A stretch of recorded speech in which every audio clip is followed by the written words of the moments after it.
Tinjauan apologetika atas klaim kesinambungan wahyu.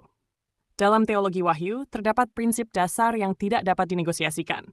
Tuhan tidak berubah, dan firman-Nya tidak saling bertentangan. Oleh karena itu, setiap klaim bahwa suatu agama merupakan kelanjutan, penyempurnaan, atau pelurusan dari ajaran sebelumnya harus diuji secara ketat berdasarkan konsistensinya terhadap ketetapan ilahi yang telah lebih dahulu dinyatakan. Agama seberang mengklaim dirinya berasal dari Tuhan yang sama dengan wahyu sebelumnya.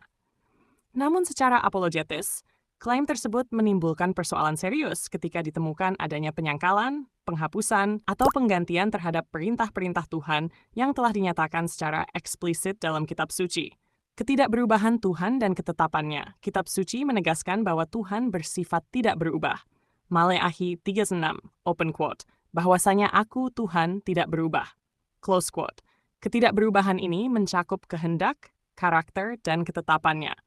Tuhan yang benar tidak menetapkan hukum hari ini hanya untuk membatalkannya esok hari tanpa dasar wahyu yang sah. Karena itu, klaim wahyu lanjutan harus selaras, bukan bertentangan dengan ketetapan yang telah ada. Ketetapan turun-temurun dan keberlakuannya. Salah satu contoh konkret ketetapan ilahi terdapat dalam Bilangan 3:9, open quote, berbicaralah kepada orang Israel dan katakanlah kepada mereka bahwa mereka harus membuat jumbai-jumbai pada punca baju mereka, turun-temurun, dan dalam jumbai-jumbai punca itu haruslah dibubuh benang ungu kebiru-biruan. Close quote. Istilah turun-temurun menunjukkan keberlakuan lintas generasi. Tidak ada indikasi dalam teks bahwa perintah ini bersifat sementara, kontekstual, atau akan dicabut oleh wahyu berikutnya.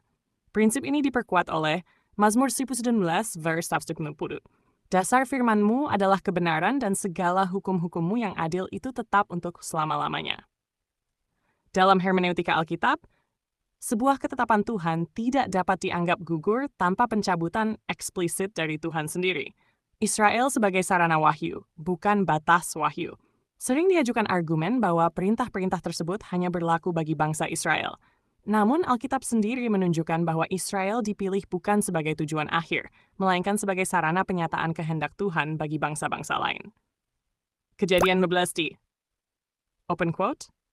Olehmu semua kaum di muka bumi akan mendapat berkat. Close quote. Yesaya 49:6. Open quote. Aku akan membuat engkau menjadi terang bagi bangsa-bangsa. Dengan demikian, apa yang Tuhan nyatakan melalui Israel memiliki dimensi universal. Mengurung ketetapan Tuhan sebagai hukum etnis justru bertentangan dengan tujuan pemilihan Israel itu sendiri. Wahyu sejati tidak